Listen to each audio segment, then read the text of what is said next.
Now we are going to study about procedure text. And in the end of this lesson today, I hope you can understand this material and can make a good procedure text. Maka dari itu, when I explain this lesson, pay attention please.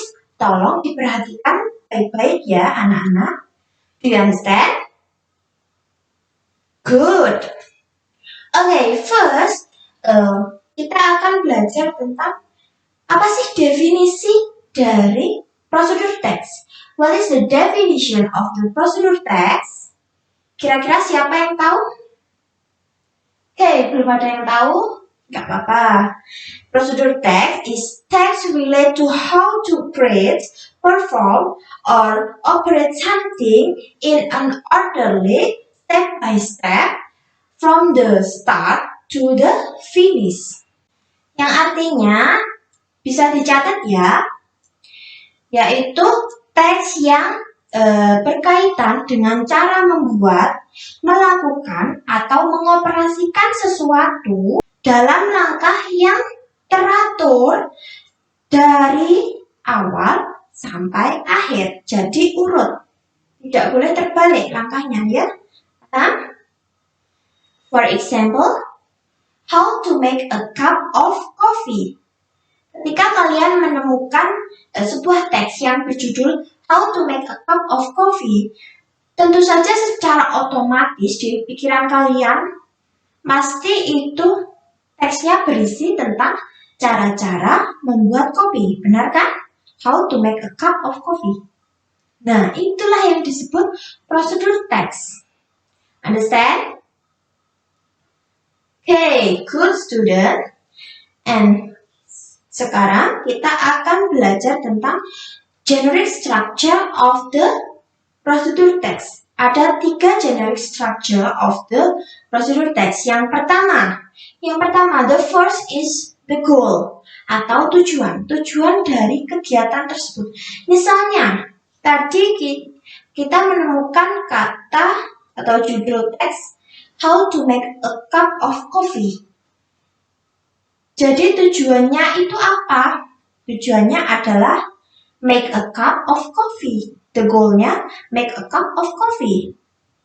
Understand? And then generic structure number 2 is the material atau bahan-bahan. Bahan-bahan yang digunakan dalam kegiatan tersebut. How to make a cup of coffee. Jadi bahan-bahan untuk membuat kopi itu apa? Yang pertama tentu saja kopi. Terus yang kedua ada gula. Yang ketiga tentu saja cup atau cangkir.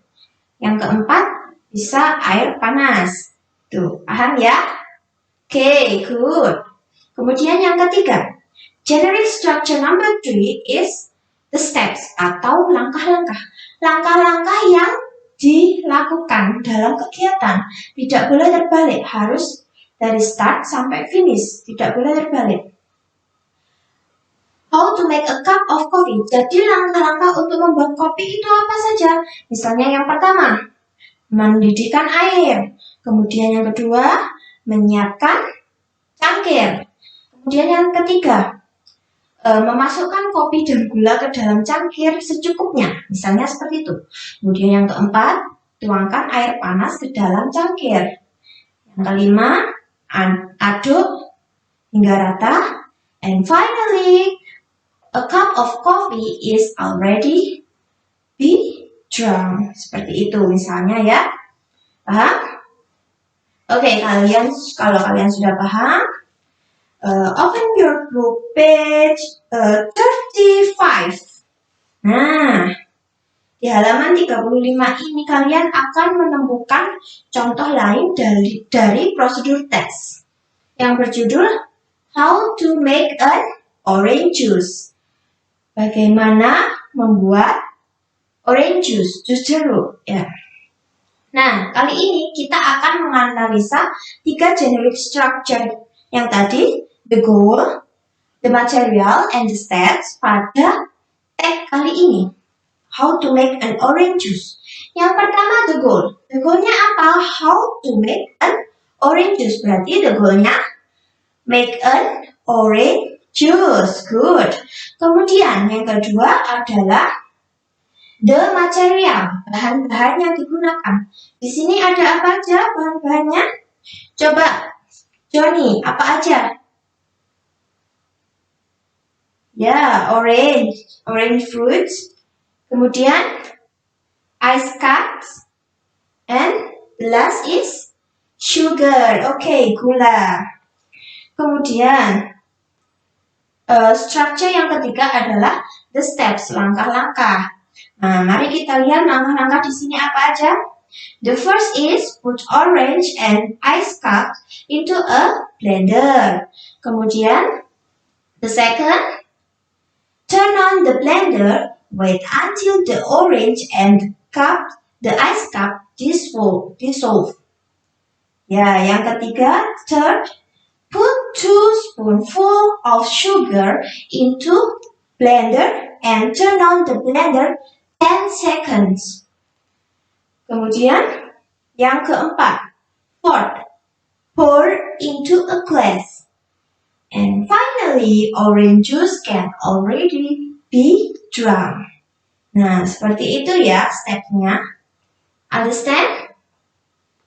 Okay, as you know, in this procedure text, a language feature that use is apa? Language feature-nya di sini apa?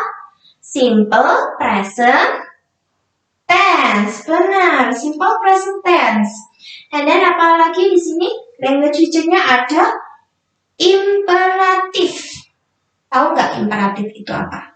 Imperatif itu adalah kalimat-kalimat perintah. Nah, di sini ada beberapa kalimat perintah, like yang pertama ada put orange and ice cups. Perintah kan? Kemudian put 2 spoonful of sugar. Dan yang terakhir ada pour into a glass. Benar? Perintah kan? Kemudian language feature-nya ada apa lagi? Action verb. Action verb. Apa itu action verb? Ada yang tahu? Belum ada? Action verb itu adalah kata kerja yang menggunakan fisik, melibatkan fisik. Seperti di sini ada kata put. Put itu kan mengambil.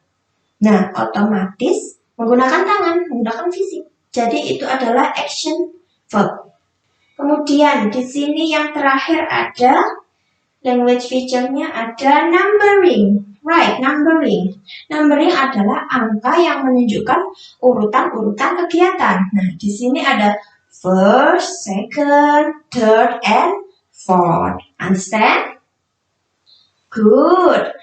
Okay, so it's all about the material of procedure text. Any questions so far?